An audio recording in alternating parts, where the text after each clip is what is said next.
American മേധാവിത്വത്തെ വെല്ലുവിളിച്ചുകൊണ്ട് ചൈനയും ഇറാനും തമ്മിലുള്ള തന്ത്രപരമായ ബന്ധം പുതിയ തലങ്ങളിലേക്കുയരുകയാണ്. ഇറാന്റെ സാമ്പത്തിക അടിത്തറ തകർക്കാൻ ലക്ഷ്യമിട്ട് ട്രംപ് ഭരണകൂടം ഏർപ്പെടുത്തുന്ന ഉപരോധങ്ങളെ നിഷ്പ്രഭമാക്കുന്ന കാഴ്ചയാണ് ഇപ്പോൾ കാണുന്നത്.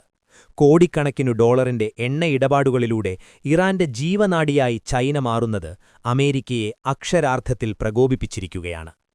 ഇറാന്റെ എണ്ണവ്യാപാരത്തെ തകർക്കാൻ പുതിയ ഉപരോധങ്ങളുമായി ട്രംപ് ഭരണകൂടം രംഗത്തെത്തിയിരിക്കുകയാണ്. ഇറാന്റെ ഏറ്റവും വലിയ ഉപഭോക്താക്കളിലൊന്നായ ചൈനീസ് കമ്പനി ഹെങ്ലി പെട്രോകെമിക്കലിനെ ലക്ഷ്യം വെച്ചുകൊണ്ടാണ് അമേരിക്കൻ ട്രഷറി വകുപ്പ് പുതിയ ഉത്തരവുകൾ പുറപ്പെടുവിച്ചത്.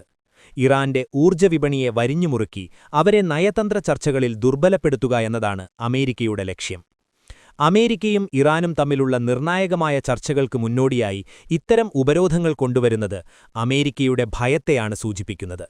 നയതന്ത്ര മേശയിൽ ഇറാനെ സമ്മർദ്ദത്തിലാക്കാൻ സാമ്പത്തിക ആയുധങ്ങൾ ഉപയോഗിക്കുന്ന ട്രംപിന്റെ തന്ത്രം പക്ഷേ ചൈനയുടെ ഉറച്ച നിലപാടിനു മുന്നിൽ പതറുകയാണ്. സാധാരണ വാണിജ്യവിനിമയങ്ങൾ തുടരണമെന്ന ചൈനയുടെ ആവശ്യം ആഗോള വ്യാപാരത്തിൽ അമേരിക്കൻ ഏകപക്ഷീയതയ്ക്കുള്ള മറുപടിയാണ്. ഇറാന്റെ എണ്ണ കയറ്റുമതിയുടെ നട്ടെല്ലായ ലോജിസ്റ്റിക് സംവിധാനങ്ങളെ തകർക്കാൻ 40 ഷിപ്പിംഗ് കമ്പനികൾക്കുമേൽ അമേരിക്ക ഉപരോധമേർപ്പെടുത്തിയിട്ടുണ്ട്. ഇറാന്റെ ഷാഡോ ഫ്ലീറ്റ് എന്ന അമേരിക്ക വിശേഷിപ്പിക്കുന്ന കപ്പൽ വ്യൂഹത്തെ തടയുക വഴി ഇറാന്റെ വരുമാനമാർഗം അടയ്ക്കാമെന്നാണ് അമേരിക്ക കണക്കുകൂട്ടുന്നത്. എന്നാൽ കടലിലെ ഈ നിഗൂഢപാതകൾ ഇന്നും സുരക്ഷിതമായി തുടരുന്നത് അമേരിക്കൻ ചാരക്കണ്ണുകളെ വെട്ടിച്ചാണ്.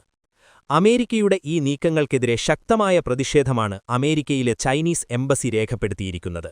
വ്യാപാരവും ശാസ്ത്ര സാങ്കേതികവിദ്യയും രാഷ്ട്രീയ ആയുധങ്ങളായി ഉപയോഗിക്കുന്നത് നിർത്തണമെന്ന് ചൈന മുന്നറിയിപ്പ് നൽകി. ചൈനീസ് കമ്പനികളെ ലക്ഷ്യം വെച്ചുള്ള ഇത്തരം കടന്നുകയറ്റങ്ങൾ ആഗോള സാമ്പത്തിക ഭദ്രതയെ തകർക്കുമെന്ന് അവർ തുറന്നടിച്ചു. ഇറാന്റെ പ്രാഥമിക സാമ്പത്തിക ജീവനാഡിയായി ചൈന തുടരുന്നത് ട്രംപിന്റെ പരാജയമായിട്ടാണ് വിലയിരുത്തപ്പെടുന്നത്.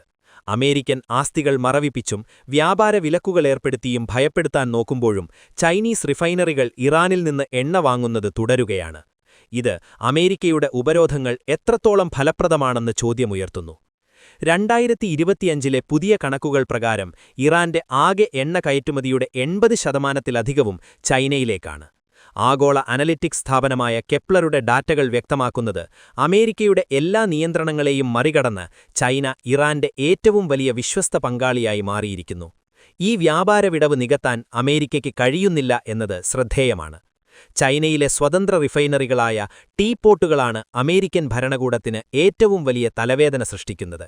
ഹേബെയ് സിൻഹായ്, ഷാൻഡോങ് സെങ്സിംഗ് തുടങ്ങിയ സ്ഥാപനങ്ങൾക്കെതിരെ നേരത്തെ ഉപരോധമേർപ്പെടുത്തിയിട്ടും പുതിയ പേരുകളിലും മാർഗങ്ങളിലും പ്രവർത്തനം തുടരുന്നത് അമേരിക്കൻ ഇന്റലിജൻസിനെ ഞെട്ടിച്ചിരിക്കുകയാണ്.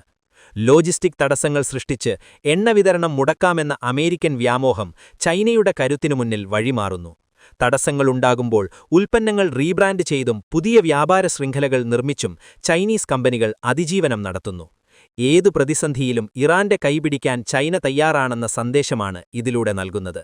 സാമ്പത്തിക നടപടികളെ ഒരു ഭൗമരാഷ്ട്രീയ ആയുധമായി മാറ്റുന്ന അമേരിക്കൻ ശൈലിക്ക് ആഗോളതലത്തിൽ പിന്തുണ കുറഞ്ഞുവരികയാണ്.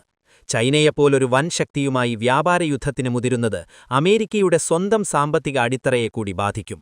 ഉപരോധങ്ങൾ ദുരുപയോഗം ചെയ്യുന്നത് അമേരിക്കയുടെ വിശ്വാസ്യതയെയാണ്. ട്രംപിന്റെ പുതിയ സാമ്പത്തിക യുദ്ധം ചൈനയും ഇറാനും തമ്മിലുള്ള ബന്ധം കൂടുതൽ ഊഷ്മമാക്കാൻ മാത്രമേ സഹായിച്ചിട്ടുള്ളൂ. ആഗോള വിപണിയിൽ അമേരിക്കൻ ആധിപത്യം അസ്തമിക്കുകയാണെന്നും ചൈനീസ് നേതൃത്വത്തിലുള്ള പുതിയൊരു സാമ്പത്തിക ക്രമം രൂപപ്പെടുകയാണെന്നും ഈ സംഭവങ്ങൾ തെളിയിക്കുന്നു.